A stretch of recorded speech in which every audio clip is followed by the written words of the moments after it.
cerita Jakarta. Tahu nggak sih, tempat di jantung kota Jakarta ada tempat healing estetik yang lagi viral loh.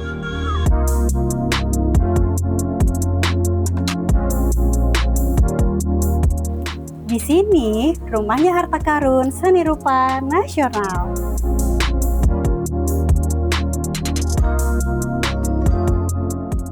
Ada karya maestro Raden Saleh, Affandi, hingga karya kontemporer yang jadi favoritnya Gen Z.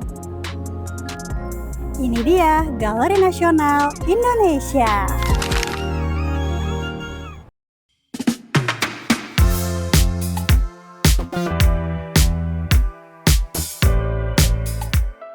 Galeri Nasional Indonesia berlokasi di Jalan Merdeka Timur, nomor 14, Gambir, Jakarta Pusat.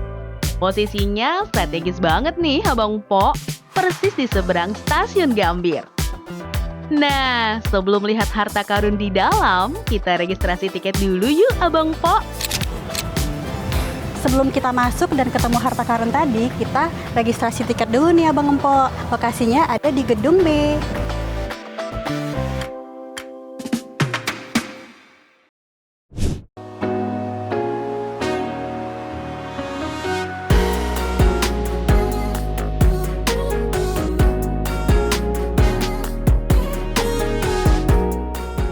Aku juga udah janjian sama kakak pemandunya buat jadi kompas kita. Jadi nggak cuma sekedar jalan-jalan doang, tapi juga punya cerita serunya.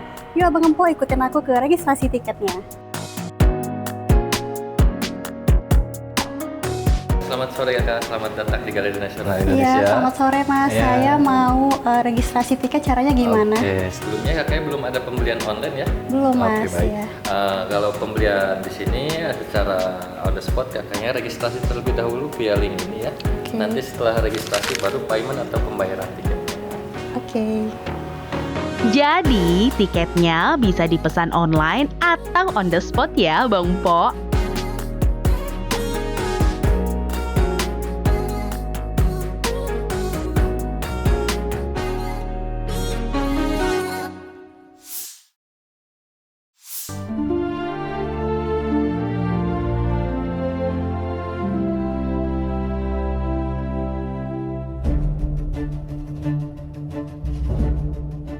Begitu masuk area pameran tetap, Abang Empo bakal diajak menelusuri lorong waktu lewat timeline seni rupa Indonesia. Kita bisa lihat perkembangan seni rupa berproses. Oke, Kak Fir, kalau aku lihat dari lukisan ini tuh kebanyakan dia konsepnya landscape ya? Iya, betul. Jadi memang pada saat itu ketika Belanda datang, salah satu tujuannya emang mau invite para seniman untuk mendokumentasikan ibaratnya lahan jajahan, lahan milik mereka gitu. Jadi makanya kebanyakan landscape, lalu kehidupan misalnya di sebelah sana ada kehidupan sehari-hari kayak di pasar, rumah adat. Mulai dari pengaruh bangsa Eropa sampai lahirnya identitas seni asli Indonesia.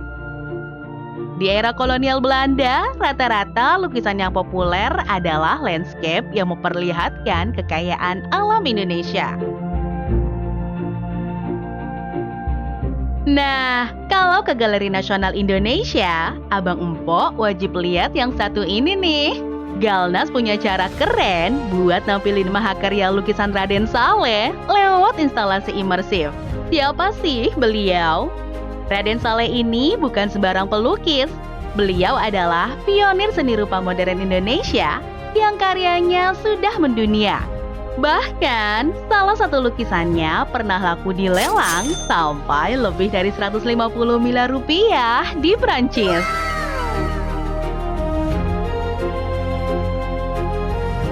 Di sini kita bisa lihat lukisan kapal dilanda badai yang merupakan salah satu karya tertua beliau. Berkat sentuhan audiovisual, kita seolah-olah ikut terombang-ambing di tengah samudera bareng kapal ini. Benar-benar pengalaman masuk ke dalam imajinasi sang maestro ya, Bang Po.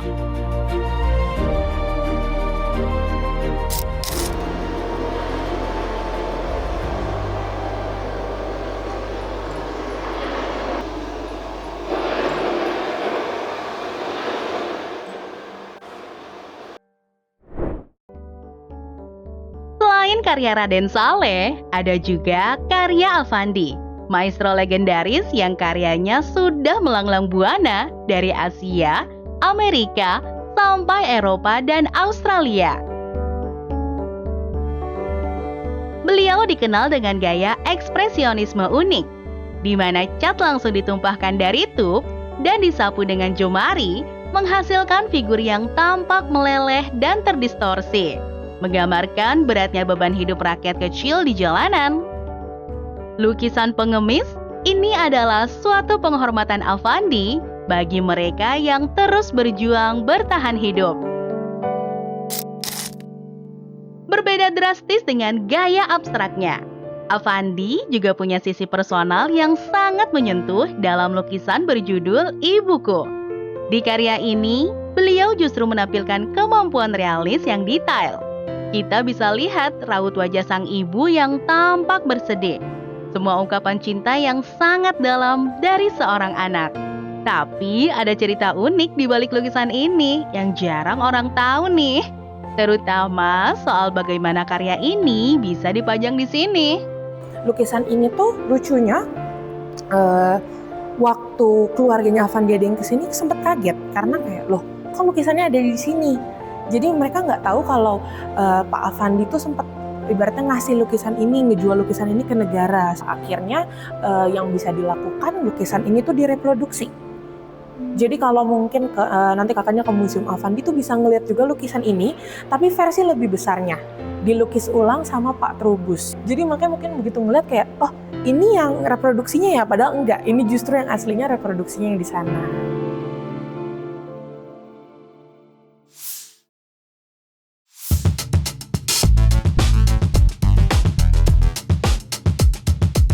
Dan ternyata daya tarik Galeri Nasional ini juga memikat pengunjung dari mancanegara loh Abang Po.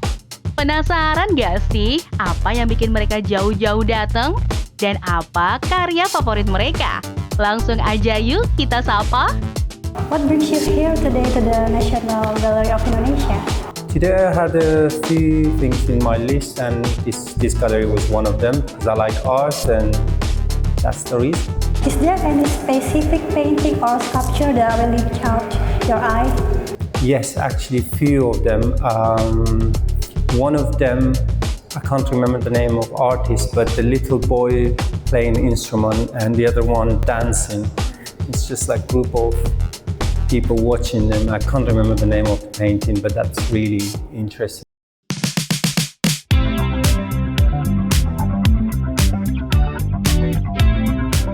Kalau kita lihat warnanya itu gradasi, ada yang terkena sinar matahari, ada yang terhalang. Itu bagian daripada POV ketika Misbah Tamrin dia di dalam penjara.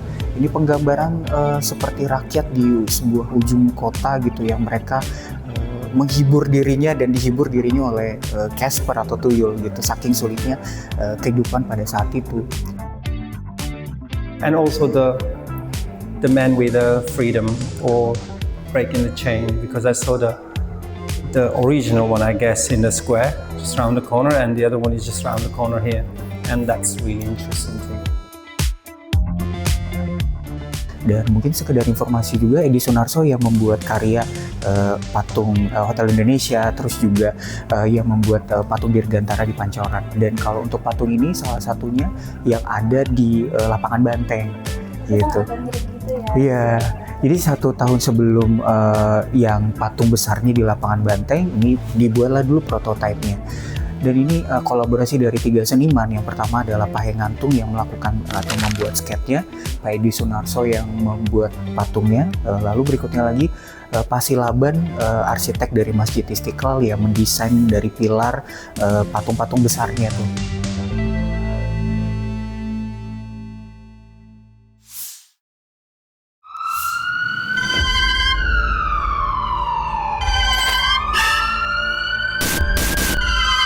Lagi asik dengerin info dari kakak edukator, aku ke distract sama suara sirine dari sebuah peti hitam misterius di sudut sana.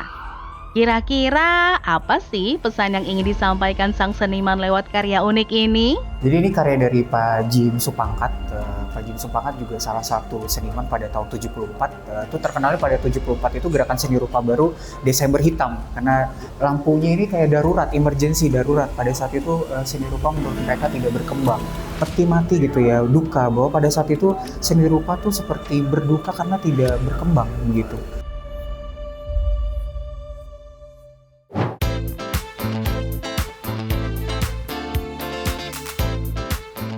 Memasuki era seni rupa baru, kita bakal disuguhi karya-karya yang lebih bebas dan unik, seperti karya-karya berikut ini.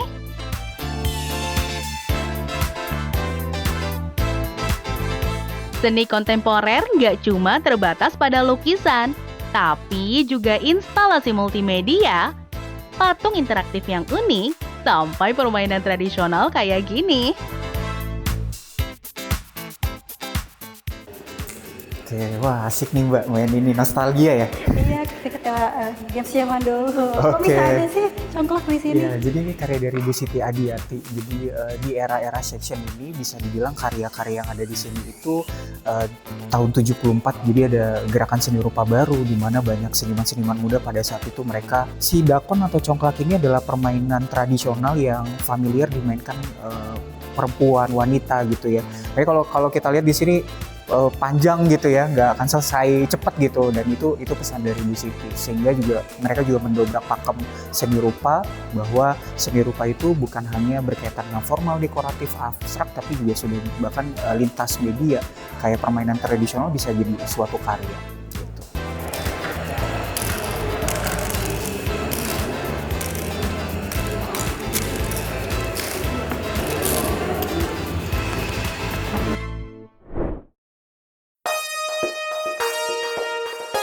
Yang ini juga nggak kalah menarik nih, Abang Po. Di sini kita juga bakal nemuin karya unik lewat media video.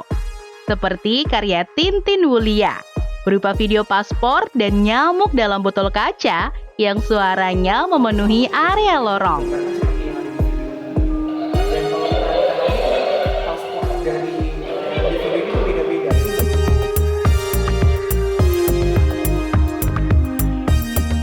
Terus ada karya Melati Suryodarmo berupa video performance-nya serta instalasi kasur di atas tanah yang bikin kita mikir.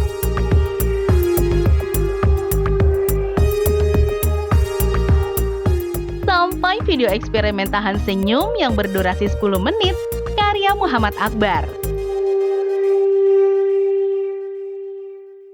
Nah, kalau yang ini pasti jadi favoritnya Abang Empok buat foto-foto. Ini adalah instalasi karya Mulyana, atau yang akrab disapa Mang Mul. Siapa sangka terumbu karang yang cantik dan colorful ini semuanya dibuat dari rajutan tangan loh. Mang Mul menyulap benang menjadi ekosistem bawah laut yang penuh imajinasi. Di balik keindahannya, karya ini juga punya pesan mendalam tentang pentingnya menjaga kelestarian laut kita. Gimana Abang Empok? Udah puas belum lihat-lihat koleksi di Galeri Nasional Indonesia? Kita belum selesai ya, karena di sini aku mau ngajakin Abang Empok untuk ngelihat koleksi yang lebih keren lagi. Makanya jangan kemana-mana, tetap di Cerita Jakarta.